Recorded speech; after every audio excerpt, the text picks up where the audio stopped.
আসসালামু আলাইকুম। আমি Arif Ahmed, authorised representative, Dhaka stock exchange. আপনাদের সকলকে আমন্ত্রণ জানাচ্ছি কাই টিভির নিয়মিত স্টক মার্কেট আপডেট ব্লগে। তো আজকের ব্লগের আমাদের যে টপিকটি সেটি হচ্ছে গিয়ে কি কারণে বিশ্ব ব্যাংক থেকে $900 মিলিয়ন ঋণ পেল বাংলাদেশ।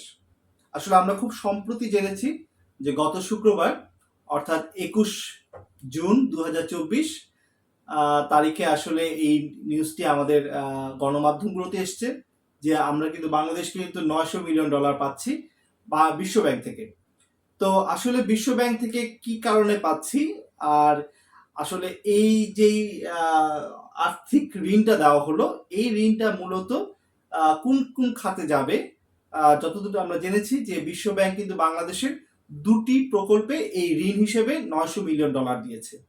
এখন এই দুটি প্রকল্প আসলে কি এবং এই দুটি প্রকল্পের সাথে আমাদের পুঁজিবাজার কতটা সম্পৃক্ত, সে বিষয়টা আজকের আমাদের এই ব্লগটাতে আলোচনা করব। আসলে পুঁজিবাজার এতে কোনো প্রভাব পড়বে কিনা এই ঋণ পাওয়ার ফলে, তো সেটি নিয়ে আমরা একটু বিস্তারিত আলোচনা করব আজকের ব্লগে। তো আজকের ব্লগে কিন্তু যে টাইটেল সেটা হচ্ছে কি কারণে বিশ্ব ব্যাংক থেকে $900 মিলিয়ন ঋণ পেল বাংলাদেশ। এই টাইটেলটি স্পন্সর করেছে যাযাবর নামে একটি ট্রাভেল এজেন্সি, যারা মূলত বাংলাদেশ, নেপাল এবং ভারত ছাড়া বিশ্বের প্রতিটা দেশেই তাদের সার্ভিস রয়েছে। তো আপনারা খুব সহজে তাদের কাছ থেকে সার্ভিস নিতে পারেন। তো স্ক্রিনে তাদের হোয়াটসঅ্যাপ নাম্বার দেওয়া থাকবে। আশা করি আপনারা আপনাদের যদি কোনো ট্যুর প্ল্যান করে থাকেন দেশের বাইরে, তবে এই যাযাবর ট্রাভেল এজেন্সিটি আপনাদের খুব সহায়তা করবে। তো আসলে এখন আমরা পুরোপুরি বিস্তারিত আলোচনা চলে যাব। তো ইন্ট্রোর পর আমরা একেবারেই বিস্তারিত আলোচনা চলে যাচ্ছি। ইনশাআল্লাহ আপনাদের সবার সাথে দেখা হচ্ছে ইন্ট্রোর পরে। ধন্যবাদ।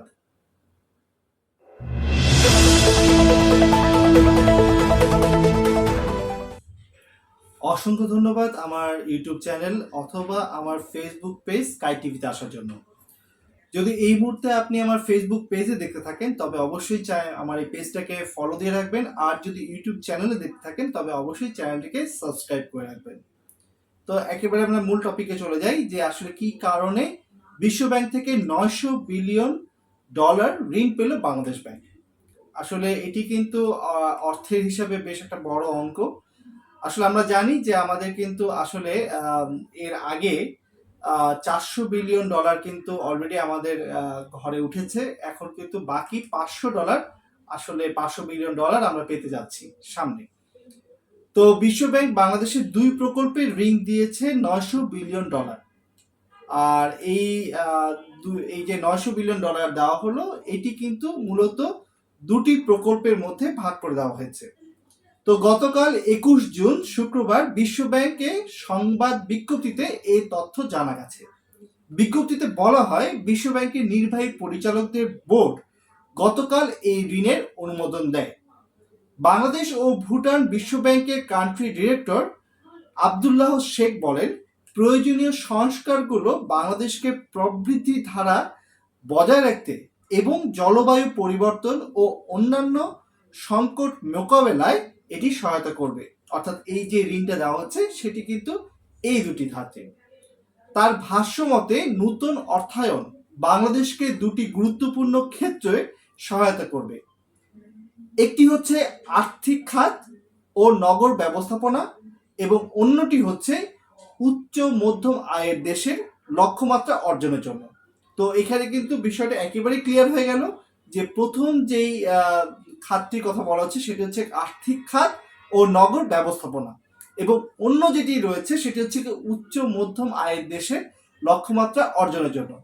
এখানে কিন্তু আমাদের পুঁজিবাজারের সাথে সংশ্লিষ্ট হতে পারে যে আর্থিক খাতে বিষয়টা। তাই বলে যে আর্থিক খাতে এই ইয়েটা আসবে, এই লোনটা আসবে, এই ঋণটা আসবে, তাই বলে যে এই ঋণের টাকা দিয়ে আমাদের পুঁজিবাজারে শেয়ার কেনা হবে এবং এই কারণে আমাদের শেয়ারগুলোর প্রাইস বাড়বে, এমনটা কিন্তু কখনোই বলা হয়নি। আসলে আমরা বিনিয়োগকারীরা অনেক সময় কিন্তু যখন এরকম কোনো ঋণের কথা শুনে থাকি, যেন মনে হয় যে এই ঋণটা আসছে আমাদের পুঁজিবাজারে শেয়ারগুলা কিনে এবং এই শেয়ার মার্কেটটাকে একটা ভালো অবস্থানে নিয়ে যাবে এবং ইন্ডেক্স বাড়বে। এই সকল ধারণাই কিন্তু আমাদের মধ্যে কাজ করে। হয়তো কালকেও আমরা যখন এই নিউজটা পাবো আমাদের সবার হাতে হাতে চলে যাবে যে আমরা নতুন করে লোনটা পেতে যাচ্ছি, ঋণটা আসতে যাচ্ছে বিশ্বব্যাংক থেকে। তখনই কিন্তু এর আগের বার যেমনটি হয়েছিল তখনই কিন্তু আমরা কিন্তু হুমড়ি খেয়ে পড়ি শেয়ার কেনার ক্ষেত্রে। কিন্তু আসলে আমাদেরকে মাথায় রাখতে হবে যে আসলে এই ঋণটা দেওয়া হচ্ছে কি জন্য। যদি আমরা ঠিক ভিতরে বিষয়টা বুঝতে পারি তবে কিন্তু আমরা আসলে বোকা হব না। তবে যদি না বুঝতে পারি তবে কিন্তু ঠিক আগের মতোই ঘটনা ঘটবে। আমরা আবার হাই প্রাইসের শেয়ারগুলো কিনবো। পরক্ষণে যখন আসলে বিষয়টা তো আসলে শেয়ারের সাথে কোনোভাবেই সম্পৃক্ত না, আমাদের পুঁজিবাজারের সাথে একেবারে সরাসরি সম্পৃক্ত না। তো সেই ক্ষেত্রে দেখা যায় যে আবার কিন্তু শেয়ারের প্রাইসগুলো আবার নিচে নেমে আসে, আমরা আবার হতাশ হয়ে পড়ি। বিজ্ঞপ্তিতে আরো বলা হয় 2 কিস্তির ঋণের শেষ কিস্তি হিসেবে $500 বিলিয়ন দেয়া হচ্ছে। অর্থাৎ এটি কিন্তু শেষ কিস্তিটা। এটি বাংলাদেশের আর্থিক খাতের সংস্কারের পাশাপাশি টেকসই উন্নয়ন গতি বাড়াবে। অবশ্যই যখন একটা বাইরে থেকে একটা লোন আসে এবং বড় অঙ্কের যখন একটা লোন আসে তখন কিন্তু কি হয় যে একটা আমাদের যে আর্থিক খাতে, আমরা তো জানি সকলে যে আমাদের আর্থিক খাতে একটা তারল্যর একটা সংকট রয়েছে।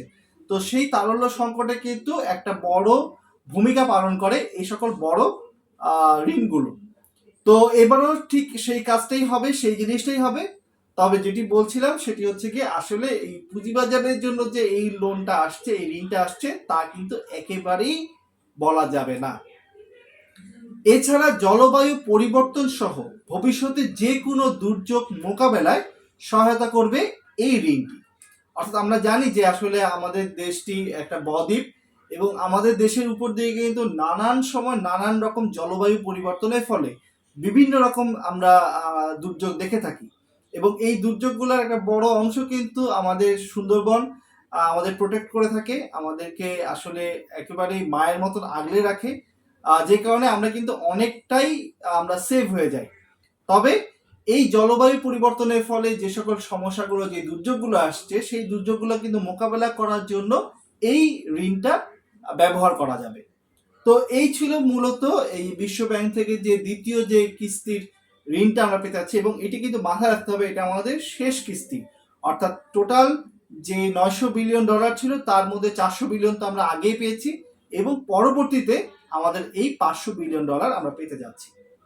তো এটি অবশ্যই ইতিবাচক একদিক থেকে, কারণ হচ্ছে কি একটা বড় অঙ্কের অর্থ আমাদের দেশে ঢুকছে এবং এই অর্থটা তো আসলে ব্যবহার হবে আমাদের দেশেই। তো সেই দিক থেকে আমাদের দেশের মধ্যে একটা প্রবৃদ্ধি বাড়ার একটা সম্ভাবনা থাকবে, একটা আর্থিক তারল্য যে সংকটটা ছিল সেই সংকটটা আমরা কিছুটা হলেও কমিয়ে নিয়ে আসতে পারবো বলে এমনটাই ধারণা করছে কিন্তু আমাদের অর্থনীতিবিদরা।